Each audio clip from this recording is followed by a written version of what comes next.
That's strange. Colors have this power to make or break a drawing. Like, you'll get a nice drawing that you're proud of, slap some colors on it, and immediately regret having eyes. With better colors though, all of a sudden it looks great. At least I think. And I'm right. Wouldn't it be nice if there was a method to always pick the right colors? Well, there is. And I know you might be thinking, I'm just gonna tell you to start using color harmonies, but that would actually be kind of useless without understanding the rest of the method. So let me show you how to always pick the right colors for your drawings once you've paid the class fee of either 1 like or 1 sub. Okay, so we have some drawings here, a shaded version and 2 non-shaded ones. As an example. Now, these were the original colors that I had for these characters, but let's color them with the most widely known color harmony there is, complementary colors. I need 2 colors on the opposite end of the chromatic circle. Oh dear God. This looks like shit. And it's not because the color harmony is not good or that I'm not using the color harmony, because you can see here, if I color pick the hair, we see the color up here right around the yellow area.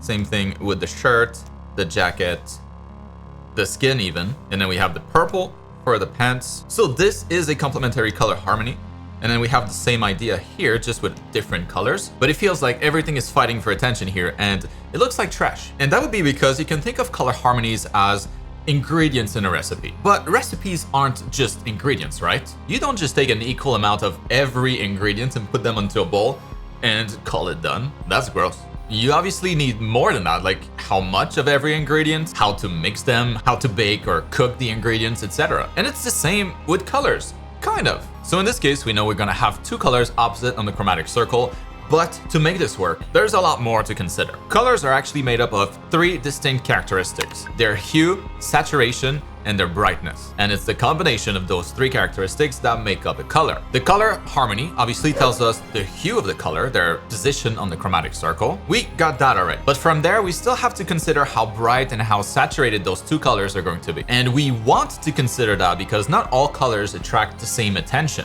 Like, out of these 2, all of you likely looked at this one first, right? Did I read your mind? No, it's just psychology. We're naturally attracted to higher contrast. And well, grayish, desaturated colors are by definition low contrast. Now take drawings like these. Like, which area would make more sense for the viewer to look at first? Usually the answer will be the focal point of the image. And then when it comes to characters, that typically is around their face. And if you're following me here, out of the super desaturated green and the very saturated red, the red would probably be a better fit to have around the focal point because it'll help guide the eyes of the viewer there. So now we have this terrible application of the complementary color harmony, but by rearranging the colors and adjusting the brightness levels and then saturation levels, boom, we can make that recipe work much better than the first try. One trick I always give my students is to think of colors as like actors in a movie. Most of the time you'll have the lead actor and then a bunch of secondary characters of varying importance. Think of colors the same way. Lead colors will pop against the other colors, and while secondary colors will be more muted and attract less attention. And of course you'll want more of that lead color around your focal point, like in this case, the face of my characters. Otherwise, as you've seen, the result can be pretty uncomfortable to look at, but not aesthetic. So now let's look at increasingly crazier color harmonies, most of which I'm pretty sure you've never heard about. But no worries, I'll show you how to make each of them work using these characters as example, because it's actually pretty easy when you know the trick. So from complementary, let's move on to split complementary. So this time we have 3 colors to play with instead of the 2 opposite colors, and we'll basically use the 2 colors adjacent to the opposite colors instead. So in her case, a minor change, but let's look over here. With 3 colors, there's more competition for attention. So I'll pick red as the lead color here, and you'll see my lead colors will usually be the warm colors in my harmony, rather than the cool colors like the blues, and in this case, the green. Warm colors just tend to attract more attention, so they're typically a better fit, but technically you could still do it the other way around as long as you adjust the saturations properly. Like, one thing that should be obvious looking at this is how saturated I make the colors around my focal point and how I desaturate the rest. That's probably the most important characteristic to play with. You'll see my lead colors will always be super saturated, and then I'll use really bright or really dark colors as kind of a buffer between different colors in case they don't like each other. Like this shirt is still blue, so it fits my harmony, but it kind of looks white, you know, next to everything else. For the shaded version, I just added more blues to the sleeves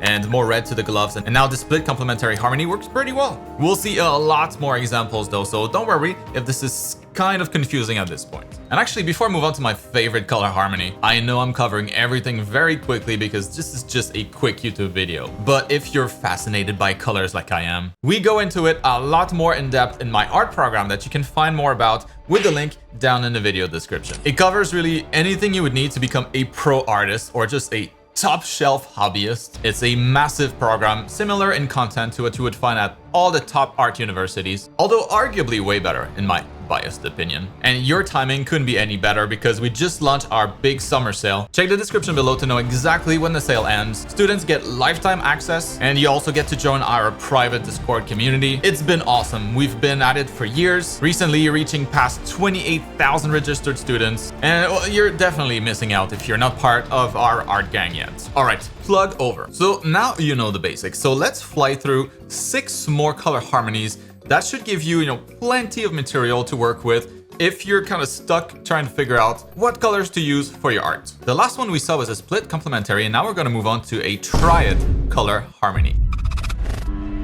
Or kind of like the name implies, 3 different colors at equal distance on a chromatic circle. So the way I'm using the triad here is my red's basically going to be very saturated for the hair. I'm also going to be considering red for the skin color, just a more desaturated version of red. And you can see I'm also using the red here for the shorts, although a much more desaturated version of red to not bring too much attention to the area. Then I have some pretty desaturated blue, which is going to be more of my secondary color here, less important. But I have it slightly more saturated for the gloves because that's an important prop that she carries. And the yellow in this case is going to be more of a accent color, very small quantities and very, very bright. Moving on to these guys here, this is how I'm using the triad in this case. So again, vastly different colors, but applied in a similar way. All the colors below the waist are going to be very desaturated, like for the shoes here, the socks, the shorts. And I'm choosing, in this case, yellow as the main color, the lead color, which is why I have it super saturated around here. And then magenta,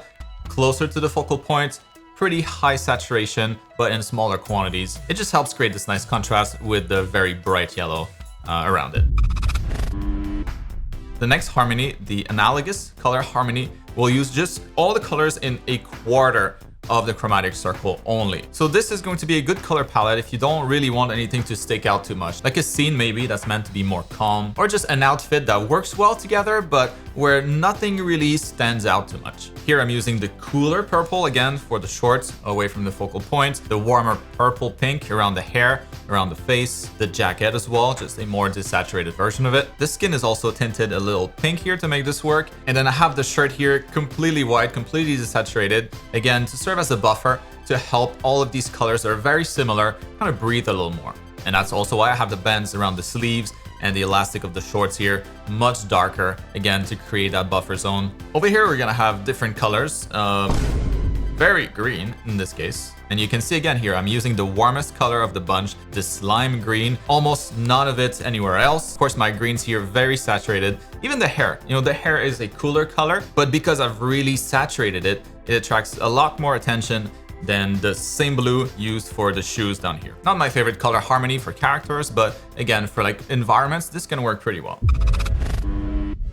Up next, we have double complementary.